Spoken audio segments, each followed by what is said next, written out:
Welcome to the Soy Innovation Challenge learning session, and thank you for joining us. My name is Brandon Day. I'm the Chief Operating Officer of the Yield Lab Institute, and I'll be your host for this session. We will be meeting the Soy Innovation Challenge finalists and announcing the winners of the prizes at the conclusion of this session. But first, before we get started, what is the Soy Innovation Challenge? The challenge was an open call to global ag tech startups and teams that are working on disruptive innovations and technologies of the soy value chain. And we invited them to apply to this challenge on National Ag Day in 2020. And this was done in sponsorship with the United Soybean Board, Syngenta, Amazon Web Services, and the ICL Group. And after reviewing nearly 90 worldwide applicants and down selecting to a final cohort of 7, you'll be hearing those 7 finalists today pitch their innovative ideas. And after that, we will be announcing the winner of cash prizes. So we have $220,000 in cash prizes to award, as well as in-kind cloud computing technical service credits from Amazon Web Services. Before we hear about the 7 finalists and the innovative technologies that they're working on, I'd like to introduce Keith Tapp, former United Soybean Board Chair and soybean farmer checkoff leader, share a few words about the challenge and his engagement with that. Keith, take it away. As Brandon mentioned, I'm Keith Tapp and I farm in Western Kentucky. The United Soybean Board is proud to partner with the Yield Lab Institute alongside other sponsors to jumpstart innovation in the soybean value chain. As farmers, we know it's crucial to find ways to capture value and to bring it back to the farm.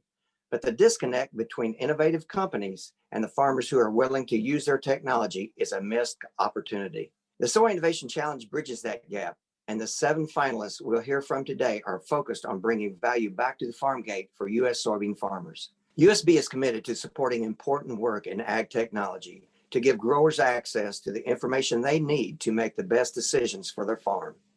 I'm excited to see what comes out of this for farmers and hope others find inspiration from it. Back to you, Brandon.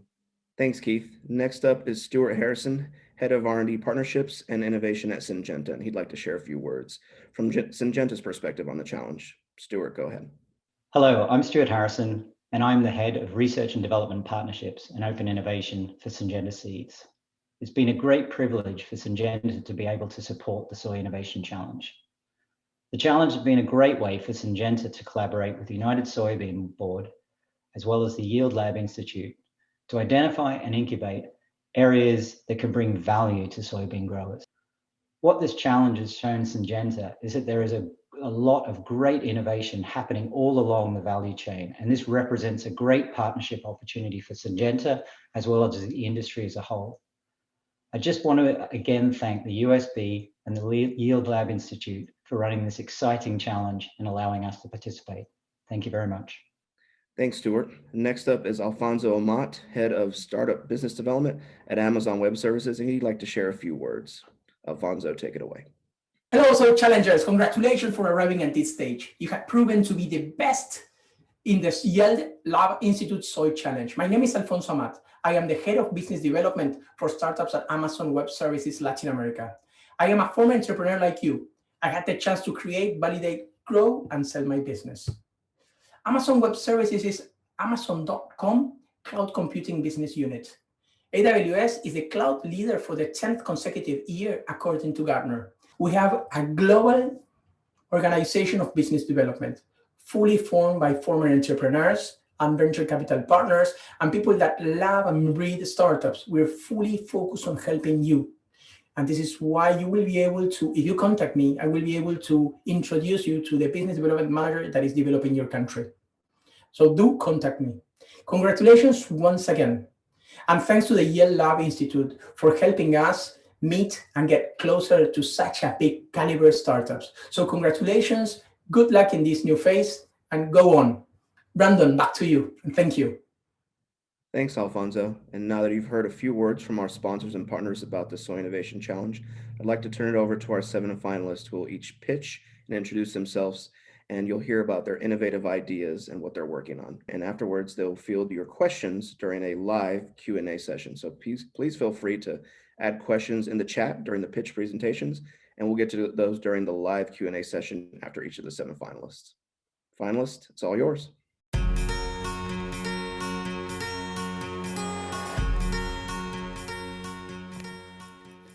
Hello, I'm David Dayhoff from the Ecosystem Services Market Consortium, ESMC. I'm excited for this opportunity to address this audience. I'd like to cover 3 things. What are voluntary ecosystem services markets? The importance of the right technical rigor for them to succeed, and ESMC's need for donors and technology partners in the next 2 years and beyond. Many of you are likely familiar with the concept of ecosystem services. By the way they manage their land, farmers and ranchers can produce more than just wheat or beef or almonds. They can also sequester carbon in their soil, reduce emissions of greenhouse gases, improve water quality, reduce water use, and support biodiversity. Currently, however, producers generally aren't paid for these benefits, and that needs to change. The good news is that strong voluntary demand is building for these services. To that end, ESMC formed to bring together actors from across the ag and food ecosystem to collaboratively design and launch a voluntary national market to pay American farmers and ranchers for ecosystem benefits they produce. ESMC is a nonprofit consortium of 60 organizations, including food and ag corporations, ag technology companies, producer associations, conservation organizations, universities, and NGOs. Our current membership is noted on this slide. The idea for ESMC started in 2017 as an initiative of the Noble Research Institute. We formed as a separate entity in 2019 with a mission to launch a market in 2022. We are developing scientifically rigorous protocols for programs in which producers can enroll, provide data, and then generate quantified assets and credits that can be sold to voluntary buyers. Currently, the strongest interest is for reduction and removals of greenhouse gases, including sequestration of carbon in agricultural soils. A significant and growing number of companies, including most ESMC members, have made public commitments to reduce their supply chain environmental footprints. Achieving those goals will require significant growth in conservation agriculture. In many regions, only single-digit percentages of producers use management practices that generate significant ecosystem service benefits. The key challenge for organizations to meet their commitments is in motivating producers to adopt conservation practices and then quantifying impact in a rigorous yet cost-effective, scalable way. However, the market is in its infancy, and buyers need to have confidence that they won't subject their brands to accusations of greenwashing or mistakenly claiming to have met their commitments when they haven't. Today, there is a growing number of different methods and organizations that offer credits, but there is a wide range of uncertainty in the outcomes they quantify based on the methods they use. To that end, most buyers seek adherence to some sort of standard and certification for where they commit their sustainability funds. That's why ESMC is investing in comparative research, pursuing certification of our protocols, and comparing tools and methods to find that just right balance. It's also critical to engage farmers and ranchers as part of the process. The decision to adopt new farming and ranching practices isn't as simple as just putting a few dollars on the table. To succeed, the market needs to match buyers' needs with protocols that work for many producers. Also, ESMC isn't just about carbon. The same practices that improve soil health also produce benefits to water and habitat. In 2017, a Noble Research Institute commissioned study estimated the value of ecosystem services related to soil carbon and water quality at about $14 billion, and more than half of that was tied to water quality. There's additional potential for water quantity and biodiversity assets that ESMC is developing as well. Producers who enroll in our market will have the opportunity to earn from multiple stack benefits, not just soil carbon. We've initiated a multi-year plan for testing and adapting our approach through a portfolio of pilot projects in different regions and production systems. Among our funding is a $20 million public-private partnership with the Foundation for Food and Agricultural Research. In 2022, we will begin broader producer enrollment in most major production regions of the U.S. As a nonprofit, ESMC is not looking for investment capital. However, we of course accept philanthropic grants, and so if any of your organizations make charitable contributions, or you know others in the space who do, we would be grateful for any referrals. Also, ESMC needs more technical partners, both to launch our market and continue to stay at the forefront of relevant research, tools, and technology. We regularly issue RFPs open to both ESMC members and non-members for contract work relevant to our mission. Please go to our website, ecosystemservicesmarket.org, and subscribe to our newsletter and follow our social media accounts to stay in the loop. And if you have any other questions or comments about ESMC, don't hesitate to reach out to me at ddayhoff@ecosystemservicesmarket.org. Thank you for your time and your interest.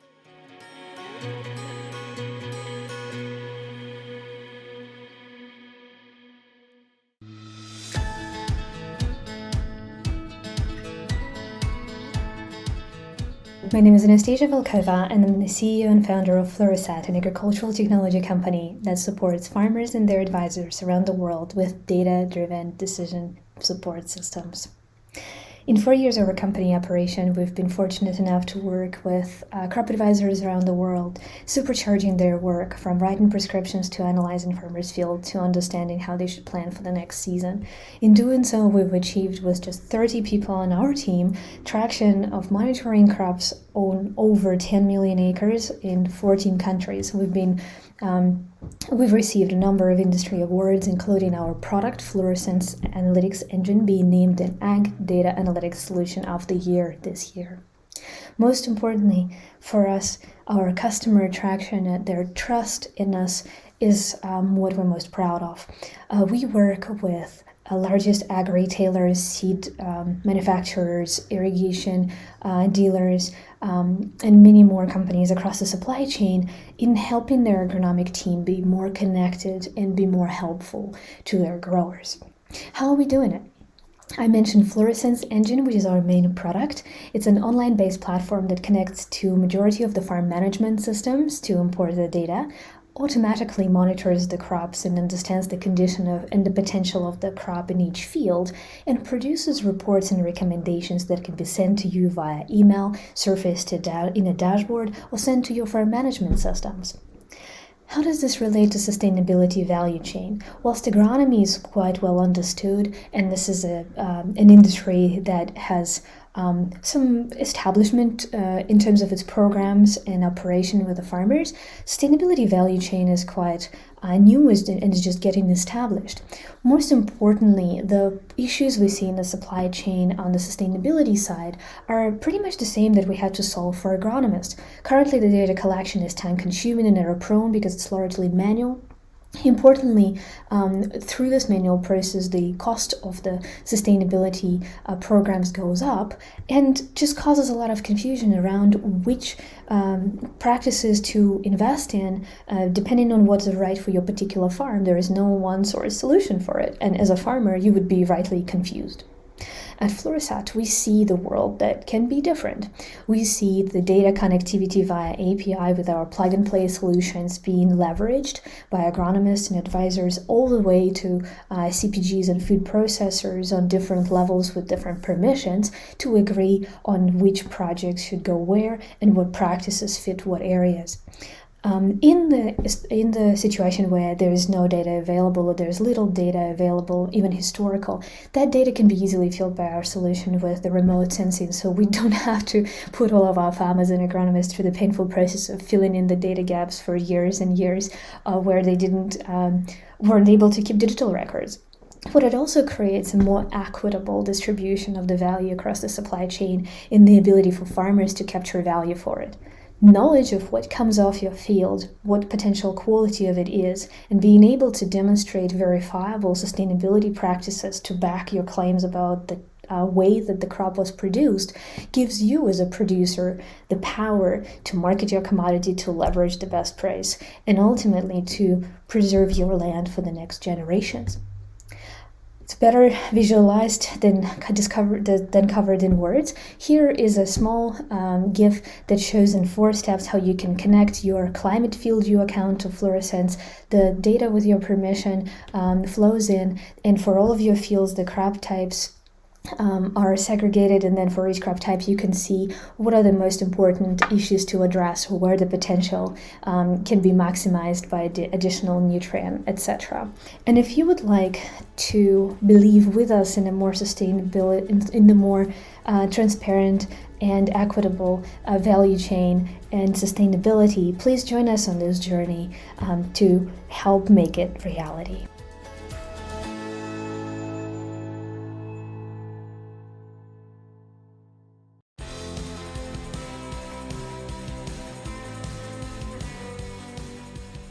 Hi, my name is Peter. I'm the CEO and co-founder of Genesis Feed Technologies.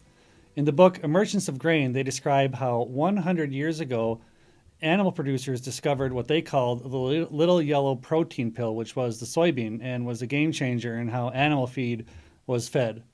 What that also caused was a problem that we spent the last 100 years trying to correct in the trade for soybeans across the globe. The problem is that the market value that we've been trading on with the protein, price per protein, compared to the intended use, which is the metabolizable energy and amino acids, has caused a disconnect which ends up costing our farmers lots of money throughout the year with that, and people on the other side of the supply chain making decisions where they're losing money on their purchases without even realizing it. Throw in a very competitive global trade environment where we are faced with competing exports from Brazil, Argentina, and other countries, this problem becomes even more pronounced. The U.S. Soybean Export Council has been working on this problem for a number of years with research, boots on the ground, and marketing efforts to help educate buyers overseas on the nutritional value of U.S. soy. And beyond that, what does that economic value translate back to it?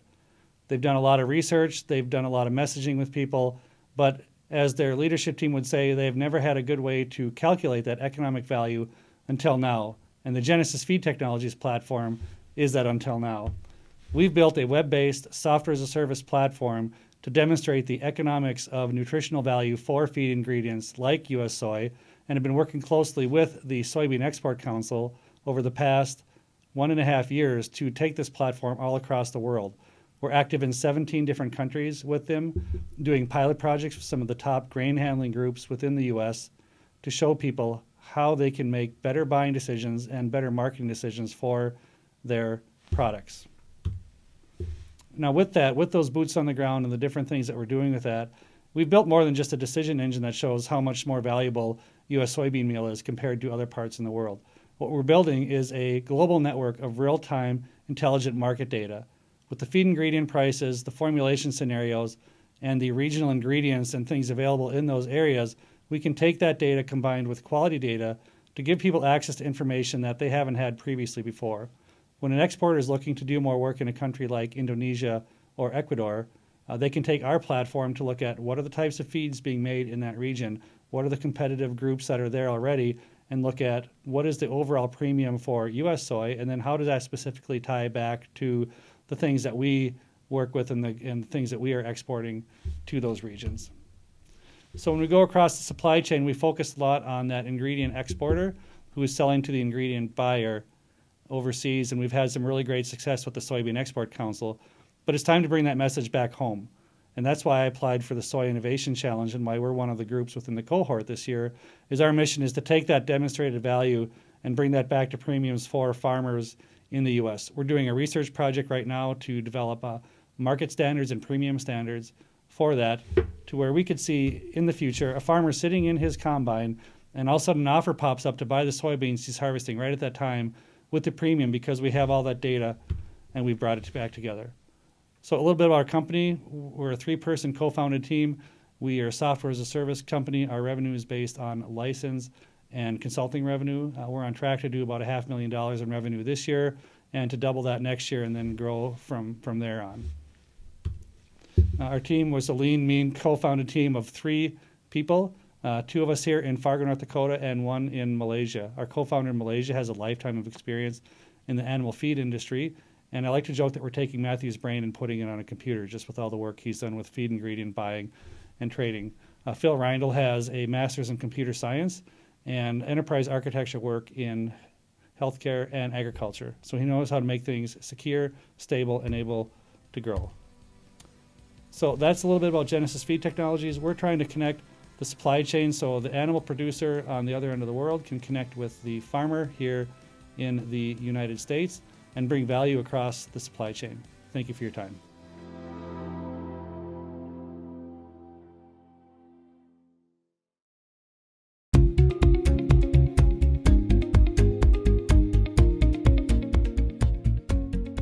Hello, my name is Rasid Sagan, Associate Professor of GIS Science and the Director of Geospatial Institute at St. Louis University.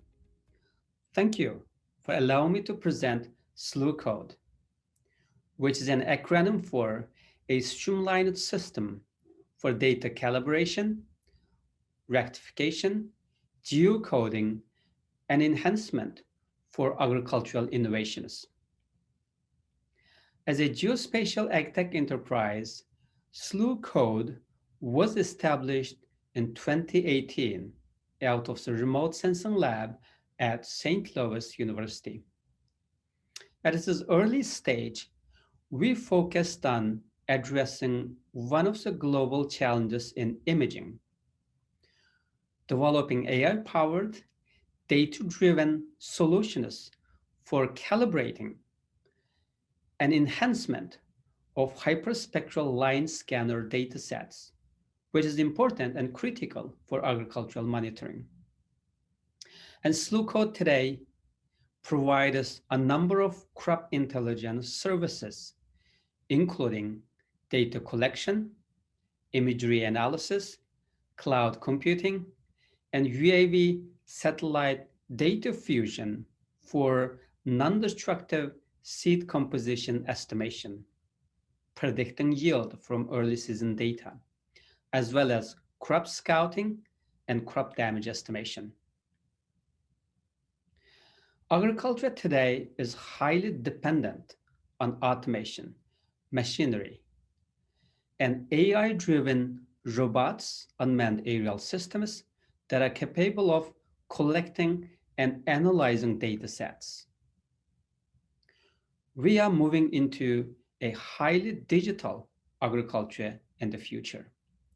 So our vision is to improve crop yield and maximize profit by predictive analytics of seed quality, environmental stress, and utilizing latest machine learning AI technology by turning every pixel from an imagery to actionable crop intelligence. Our mission is to empower our farmers, digitize every corner of crop fields on the planet, and improve the quality of life globally. SLUCODE is addressing a number of challenges, one of which is to estimate seed composition from in-season standing crops. Those include protein, oil, minerals, fiber, and energy. And our technology can estimate those seed composition parameters from in-season standing crops. And second challenge is predicting soybean yields or other types of crop yields as early as 3 months before harvest, and providing plot-level nitrogen deficiency and water stress data sets with prospective yield for any parts of the world using satellite imagery. And this is the second challenge SLUCODE is capable of and currently addressing. As we know, satellite imaging has been around for decades. There are hundreds of satellites providing data day and night. But the challenge is those data sets from different sensors carry different information. It's not comparable without significant processing. So SLUCODE developed technology, so-called virtual constellation, which allows harmonizing various sources of satellite imagery data sets. So products and crop intelligence data generated from various satellites are comparable over time and are at different scales and different parts of the world. And we do this by developing sensors integrated on unmanned aerial systems and using them on local test sites where we can test our hypothesis algorithms, task a satellite to collect data in real time. So we can scale up those methods and algorithms to global agricultural monitoring. We have published over 100 papers, peer-reviewed journal papers and publications, and completes tens of millions of dollars of grants and contracts in agriculture over the last decade. We develop powerful AI solutions which can tell the health of every single crop in your field. We provide crop intelligence on fertilizer and irrigation needs with prospective yield loss if no action is taken. We do this by turning every pixel from satellite imagery to useful and actionable crop intelligence data, which has huge potential for improving the quality of life, combating hunger and food insecurity globally. We provide reliable, comparable, consistent, and timely crop intelligence data right at your fingerprints. Thank you.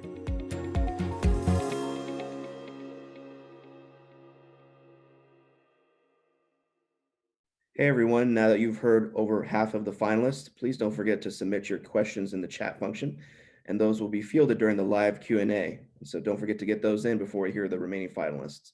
And let's turn it over back to them.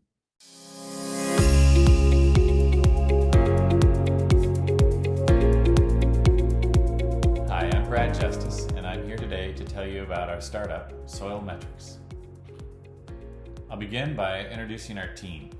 Soil Metrics was founded in 2019 to provide a commercial platform based upon the Comet Farm greenhouse gas modeling software developed by Keith Poston's group at Colorado State University with funding from the USDA and National Resource Ecology Laboratory. Over 2 decades of university research and development were invested in producing a comprehensive model of greenhouse gas cycling in soil systems. Our team is comprised of experts in soil sciences, ecosystem modeling, greenhouse gas accounting, geographic information systems, and software development. I'm the CEO. Jenny Sung is our soil scientist and director of product. The opportunity is for farmers and ranchers to participate in the soil carbon economy. This occurs when they adopt practices and inputs that help sequester soil carbon or reduce greenhouse gas emissions. This is then transformed into either carbon credits or carbon commodities, which are valued by consumers, corporations, and increasingly a regulatory environment. This benefit flows back to farmers and ranchers in the form of premiums and payments for the practice and input adoption. However, there's an important question that most farmers want answered. What is the relationship between my practice and input adoption and the amount of soil carbon I'm going to sequester, the amount of greenhouse gases we'll reduce?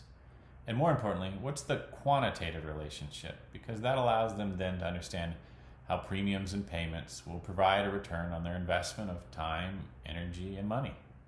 This is vital for advancing the soil carbon economy and convincing those out there to participate in it.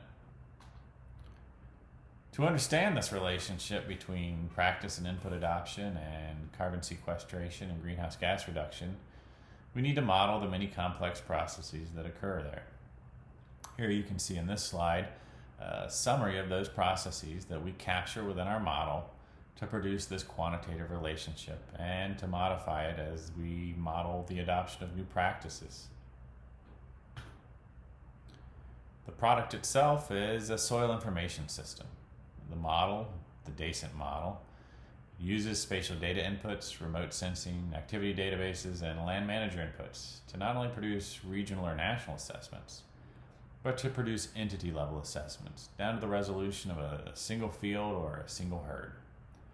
Soil Metrics has licensed exclusively the technologies required to operate this system, and we've dubbed it the Greenhouse Gas Inventory Tool. The product functions within the market in 2 ways. In the blue area here, you can see the market maker function. This is where we create a business as usual or current baseline and compare it with a forecasted baseline around practice adoption or input adoption. That delta between the two generates the supply and generates the financial instrument. It also can be used to forecast and identify future supply as well. The second function is the what-if function of this tool. It allows us to provide services to input and implement providers, such as what is the benefit of adopting your new innovation, or what's the impact of your new innovation, or maybe where's the best place to market your innovation. It also allows consulting groups to engage in this economy and provide expertise. And finally, it allows us to produce and build new food and feed supply chains that value soil carbon sequestration and greenhouse gas reduction. Today, we have a number of customers, including Nori, who's using our system to issue carbon credits, and sustainable environmental consultants who support the Soil and Water Outcomes Fund that rewards growers for adopting practices that both reduce emissions on farm, sequester carbon, and improve soil health. I want to thank you for your time today, and if you have any further questions or interest in soil metrics, please don't hesitate to reach out and contact me at my email here, phone number, or visit our website, soilmetrics.eco. Thank you again.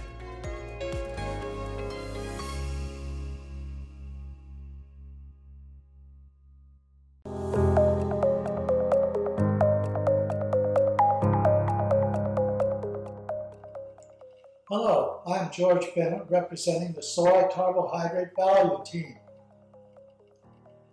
This coordinated team has received funding from the United Soybean Board to design a way to obtain value from the residual carbohydrate fraction of soybean, and it includes the 4 stages going from processing plant to final product.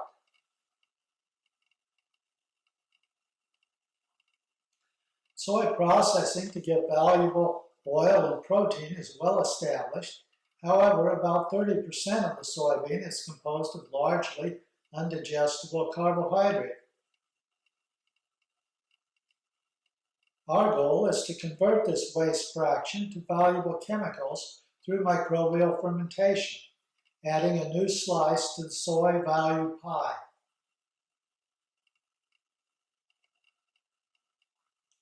There are challenges for each stage of the plan. 1, a defined source of carbohydrate that is integrated with the soy processing operation that allows effective real-world testing of the process and provides an avenue for future scale-up. 2, effective treatment of the carbohydrate fraction to allow high fermentability of the sugars. 3, efficient conversion of the feedstock sugar to chemical product. And 4thly, scale up and economic refinement of the process. This scheme shows how our team members come together and fit into existing processing operations to generate a new technology for the marketplace and production of valuable chemicals. Our source of carbohydrate is from Prairie Aquatech, a producer of high-protein fish food from soy. This team can furnish a compatible feedstock for hydrolysis and fermentation and provide a potential partner for scale-up. Sue Lancaster leads this overall effort. Soy carbohydrate processing is conducted by Professor Jude, who has extensive experience in developing low-cost, efficient processes. His methods have generated a high-level conversion of the carbohydrate fraction to fermentable sugars. What chemical is best to make from the feedstock? Considering various factors of economics and our scientific knowledge, we currently focus on fatty acids as a product. The Rice Group of Professor Son and I have worked on microbial production of chemicals for many years and have considerable IP on aspects of this process. The production of fatty acids has been greatly enhanced by various patented modifications of the microbe, as illustrated here. As seen visually here, the culture produces large quantities of fatty acid. We focus on high-value fatty acids that are not abundant in plants and that feed into high-value, growing, final product markets. Our downstream colleague is Keith Flanagan, who is a process engineer with expertise in scale-up, process design, and techno-economic analysis. If you have questions or wish to learn more, my contact information is shown here.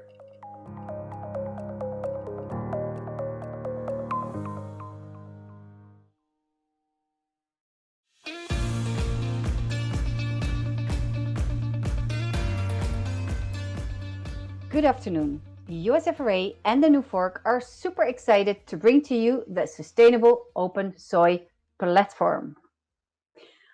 Our problem, your problem, is on the demand side and on the supply side. On the demand side, today we have no idea what the sustainability level of soy is. On the supply side, there is no business model. If you invest in sustainable farm practices, you get no additional money. Why? Because of this. Because of a very long, complex, fragmented supply chain where data is not communicated. A shocking 6% of all global soy today meets the official European sourcing guidelines. You hear that right, 6%. There is a bright side, and that is why we're here. US farmers have an opportunity to actually go into this increasing growing demand for sustainable soy. In Europe, the demand for sustainable soy, for deforestation-free soy, is increasing more than by 50%. In the Netherlands, we have the strongest demand for deforestation-free soy. Only 2%, or actually even less than 2% of US soybeans exported today enter up in the Dutch supply chain. Beyond these facts, what is more important is that we have 4 big driving forces.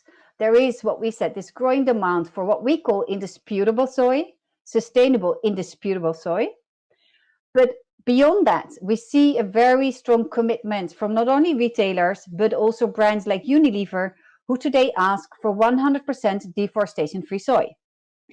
The flip side, governments, we see a stronger collaboration between government to government, where they help governments to help their supply chain become more sustainable and resilient. And the bottom line, the European Union wants carbon neutrality by 2050. So 30 years to go, and this is our magic. SOS, Sustainable Open Soy. It is a free for farmer, read that right, a free for farmers scalable blockchain that traces particular attributes of US grown soy to the end consumer product. Consumers will get indisputable claims. Producers, growers will get rewarded for sustainable practices. This is a first timer. Sustainable practices to date, not in the Netherlands, not in the US, have actually got a very solid business model. Sustainable Open Soy is going to establish that business model.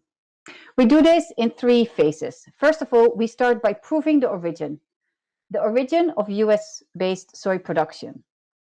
Second, we add sustainability claims to that. And third, we actually going to be able to make sustainable farm practices very visible, real-time in the whole supply chain. How do we do that? What is the real magic? That is, of course, blockchain. And in this case, it is an open public blockchain layer. We did this in other supply chains, and we are doing this now in the soy supply chain, where we actually add the different supply chain parties, connecting them through a sustainable open soy platform. What is unique about this? First of all, we set the cost of transactions, of tracing a transaction on a blockchain at 0. Second, we make it so easy for farmers that it's not only free, but we call it even autonomous onboarding. It is very easy to connect. Thirdly, it starts to reward sustainability practices. So when you can prove that you have a stronger, or that you actually have sustainability practices implemented, you get a higher margin, you get a better reward. And last but definitely not least, it is an industry-owned solution. What we will do, we spin up an organization and we hang the technical solution in that organization, and that organization is owned by the industry, not by a tech company, not by the farmers, not by the retailers, but by the whole industry. The benefits, if you invest in this Sustainable Open Soy platform, is that you will allow farmers for the first time to be able to demonstrate their commitment and the real deal to earn on their commitments to sustainability. Help us build this, help us reach Sustainable Open Soy in the next year to come.